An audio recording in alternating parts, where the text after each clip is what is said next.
So hi investors, just give me 1 minute. I want to show you what was happened since last 20 years at exit number 14. But every exit ends our journey.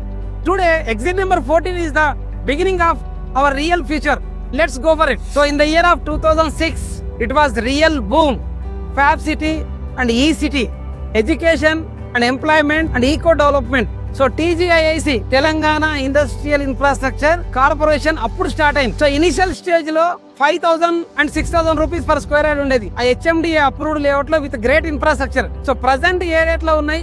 ఒక చిన్న villa కావాలంటే minimum 5 కోట్ల నుంచి 6 కోట్లు 10 కోట్లు పెట్టాల్సి వచ్చిన పరిస్థితి వచ్చింది. ఒక్కసారి లోపలికి వెళ్ళి చూద్దాం. సో ప్రజెంట్ మనం ఈ సిటీలో ఉన్నాము. సో ఎలక్ట్రానిక్ మ్యానుఫ్యాక్చరింగ్ క్లస్టర్ మన వెనకాల కనిపిస్తున్న బోర్డులో 20+ కంపెనీస్ ఉన్నాయి ఇక్కడ, which is not creating pollution. And at the same time 16,000+ employment కూడా మనకి ఇక్కడ ఉంది. సో ప్రజెంట్ మనం ఈ సిటీలో సంజీవిని విల్లాస్ దగ్గర ఉన్నాం. ఆల్మోస్ట్ ఈ ప్రాజెక్ట్ వచ్చేసి 2019 లో స్టార్ట్ అయింది. సో ఆ రోజు మనం తీసుకుంటే 1.5 CR లో మనకు 222 square yard villa with 3,000+ SFT తోటి మనకు దొరికే అవకాశం ఉండేది. బట్ ప్రజెంట్ మనకు కావాలంటే మినిమం 3.7 CR నుంచి 5 CR వరకు కాస్టింగ్ ఉంది, excluding club house charges and all. So just check ఒక 6 years లో ఎంత గ్రోత్ వచ్చింది అనేది ఒకసారి చెక్ చేసుకుంటాం. ఎగ్జిట్ నెంబర్ 14 నుంచి మహేశ్వరం జంక్షన్ వచ్చింది. సో మహేశ్వరం జంక్షన్ నుంచి లేమూర్ రోడ్ కి వచ్చాం. మనము ప్రజెంట్ కావూరి ఫారెస్ట్ నెస్ట్ కి వచ్చాం. ఇన్ ద ఇయర్ ఆఫ్ 2018 లో స్టార్ట్ అయింది. సో ఆ రోజు కావాలంటే ఒక 60 lakhs నుంచి 1 crore లో మనకు ఒక విల్లా దొరికేది. బట్ ప్రజెంట్ 5 crores పెట్టినా మనకి అవైలబిలిటీ దొరికే అవకాశమే లేకుండా పోయింది. సో ప్రజెంట్ మనం రామ్కి డిస్కవరీ సిటీకి వచ్చాము. So the city of happiness Lemur road లో. So in the year of 2018 లో స్టార్ట్ అయింది. సో ఆ రోజు కావాలంటే మనకు 1 crore 1.5 crore లో ఒక విల్లా దొరికేది. బట్ ఈ రోజు 5 crores 6 crores పెట్టినా మనకు దొరికే అవకాశం లేదు. So Madhavan hospitals multi super speciality hospitals and all highly qualified doctors with 331 acres. So మనకు ఇది తుక్కుగూడ జంక్షన్ లో ఉంది మనకు. సో ఈ ఫెసిలిటీ మనకు ఫీచర్ సిటీకి చాలా దగ్గరలో ఉంది. సో ఇక్కడికి వచ్చిన రెసిడెన్షియల్ బేస్ చేసుకొని హాస్పిటల్ వాళ్ళు ముందస్తుగా బిగ్గర్ ఇన్వెస్ట్మెంట్ ఇక్కడ చేశారంటే just imagine the situation what is going to be happen in the future. ప్రస్తుతం మనం మ్యాక్ ప్రాజెక్ట్స్ కి వచ్చాము.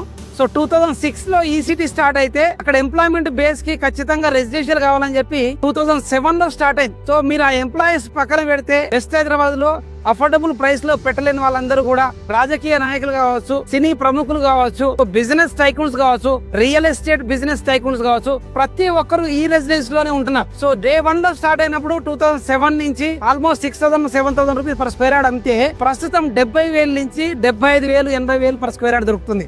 సో ఇక్కడ నుంచి ఒక 2 minutes లో gate way of future city ఉంటుంది. రండి, ఫ్యూచర్ సిటీలో ఉన్న Manchester global school, so IB world school దగ్గర ఉన్నాం మనం ప్రజెంట్. ఆ లావిష్ బిగ్గర్ క్యాంపస్ ఆల్మోస్ట్ ఒక 20 acres ఇన్వెస్ట్మెంట్ అండ్ 150 crores. ఎప్పుడైతే గ్లోబల్ లీడర్స్ ఎంటర్ అవుతారో మార్కెట్ లోకి R&D చేసిన తర్వాతనే వస్తారు కదా. సో 150 కోట్ల ఇన్వెస్ట్మెంట్ పెట్టినప్పుడు వాళ్ళ ఫ్యూచర్ కోసం, మన ఫ్యూచర్ కోసం 1 crore మనం ఇన్వెస్ట్ చేయలేమా? Just do think about it. So ప్రస్తుతం మనం కొత్తూరు జంక్షన్ లో ఉన్నాము. So this is called gateway of future city. So future city itself 30,000 acres fully planned city మనకు 765 square kilometers లో రెడీ అవుతుంది. So Telangana is raging. So if you want to rage obviously need to be invest in future city. So ఇప్పటి వరకు మీకు చూపించిన అన్నీ కూడా ఏది నేను గ్రాఫికల్గా చూపించలేదు, గ్రౌండ్ రియాలిటీ చూపించాను.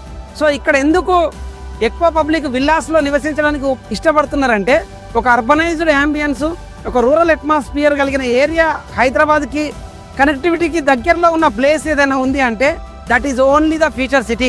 So better connectivity to the international airport and IT corridor and great infrastructure and better appreciation comparing to the other areas. These are all factors to invest in future city. The entire world investing almost 6 lakhs crores of rupees in future city. So why don't you invest now? So it is not about the future city. It is all about your family's foundation and your family's future. Do invest in future city and create a legacy for next generation. And good luck.